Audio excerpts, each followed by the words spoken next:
Hello everyone, আসসালামু আলাইকুম। আশা করছি আপনারা সবাই অনেক অনেক ভালো আছেন। আলহামদুলিল্লাহ, আমিও আপনাদের দোয়ায় অনেক ভালো আছি। আজকে হাজির হয়ে গেলাম আরো একটি নতুন রেসিপি নিয়ে। আজকে রেসিপি হচ্ছে মুরগির লাল বোনা।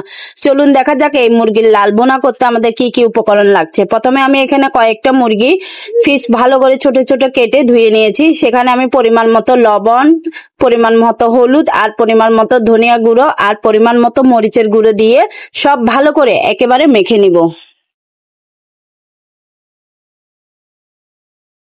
এদিকে আমি চুলার মাঝে ফ্রাই প্যান বসিয়ে সেখানে আগে থেকে তেল দিয়ে গরম করে দিয়ে রেখেছি। এদিকে এখন মুরগিগুলো ঢেলে দিয়ে ভালো করে ভেজে নিব।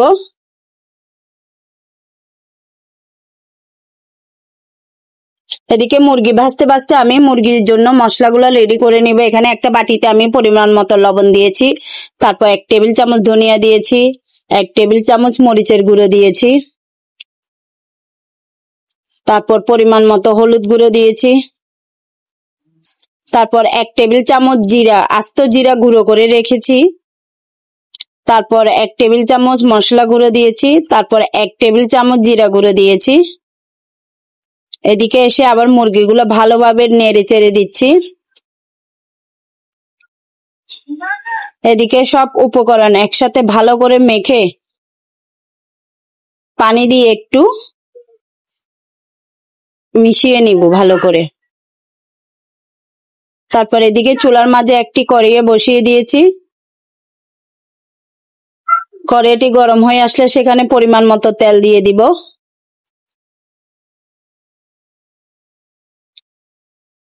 তারপর তেলটা গরম হয়ে আসলে সেখানে আমি আদা, রসুন, পেঁয়াজ একসাথে ব্লেন্ড করে নিয়েছি।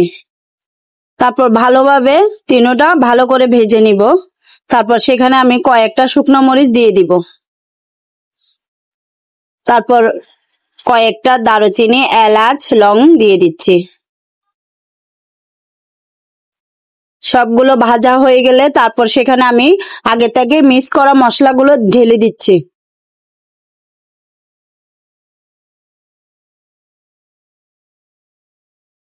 এবার ভালোভাবে কষিয়ে নিব পানি দিয়ে।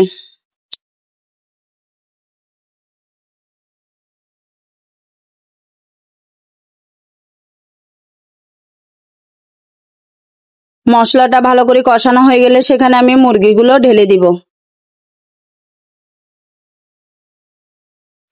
তারপর অল্প পরিমাণ পানি দিয়ে দিব, বেশি পানি দিব না। এতদিন তো মুরগির মাংস দিয়ে আপনারা অনেক আইটেম করে খেয়ে দেখেছেন, এবার এই প্রথম এই মুরগির লাল ভুনাটা করে খেয়ে দেখেন, দারুণ লাগবে। যদি আমাদের এই রেসিপিটি আপনাদের ভালো লেগে থাকে তাহলে অবশ্যই অবশ্যই লাইক, কমেন্ট, শেয়ার করে আমাদের পাশে থাকবেন। ধন্যবাদ।